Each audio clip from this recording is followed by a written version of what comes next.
We also believe, and we've been told by some of our funders, that we would be able to increase access to funding if we include a species mandate.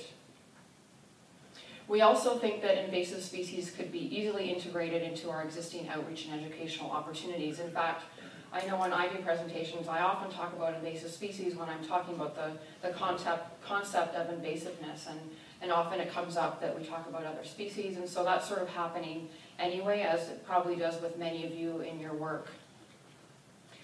Best management practices and management processes are really similar for plants and for other taxa. So again, a lot of those things that we have in place, EDRR, inventory protocol, restoration, management techniques, all those things are very similar for species as they are to plants.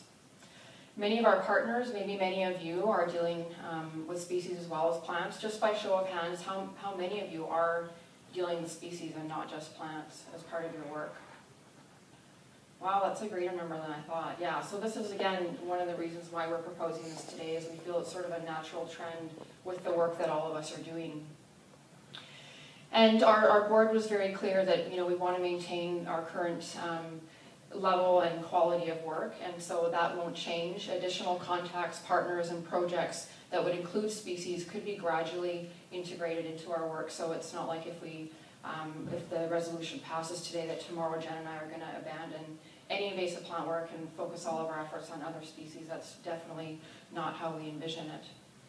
Another big point for us is that, again, it's sort of a trend for organizations such as ours to begin to include species. 2 existing regional weed committees like ours around the province began since their inception as a species organization, and other regional weed committees are in discussion. One of them in the Southern Okanagan recently adopted a species mandate, and we're fortunate that 4 of our colleagues, other regional weed committee coordinators, are here today, and if they aren't already a species council, they're also having this discussion with their board and with their members as well. As I mentioned, the Provincial Invasive Species Council of BC recently adopted a mandate. This is their new logo down at the bottom, so that their resolution passed at the January forum. And the Inter-Ministry Invasive Species Working Group was formerly a plant working group, and it's made up of representatives from several of the land-based provincial ministries, and they provide direction on all sorts of issues, but they have a species mandate as well. And Jen mentioned a little bit about NAMA, which she's involved with, has also been having these discussions, and it's not just plants.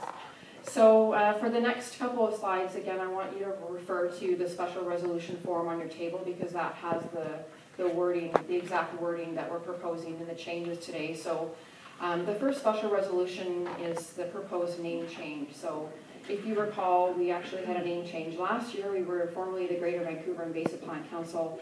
Now we're the Invasive Plant Council of Metro Vancouver Society. So even though we commonly go by Invasive Plant Council of Metro Vancouver, our legal name actually includes society at the end, because now under BC legislation, all societies have to have the word society in their legal name. So now we're proposing another name change, because we got to up the ante from last year and do something bigger and better.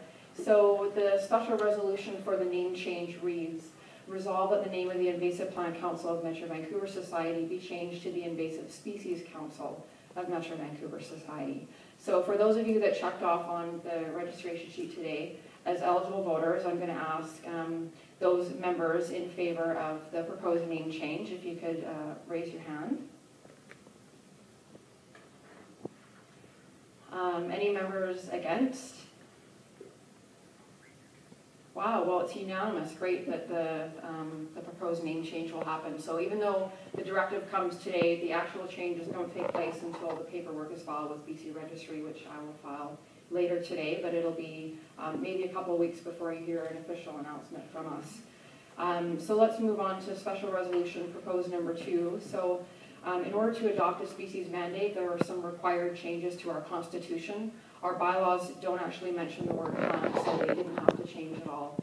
And again, refer to the paper in front of you. I've just highlighted a few changes to the Constitution here.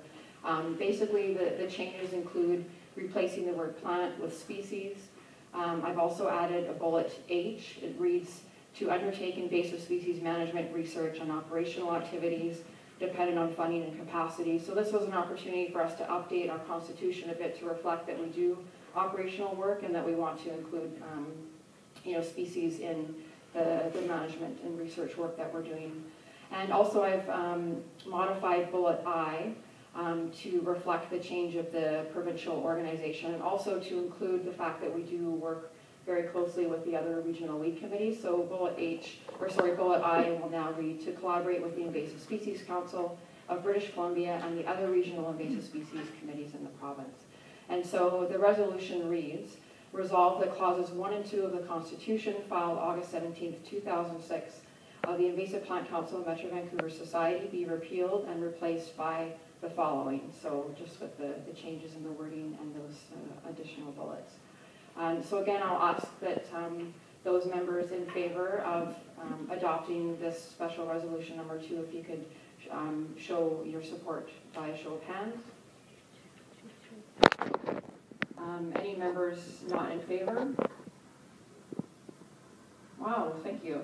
So again, the special resolution passes unanimously, which is exciting. Thank you very much for going through that process with me.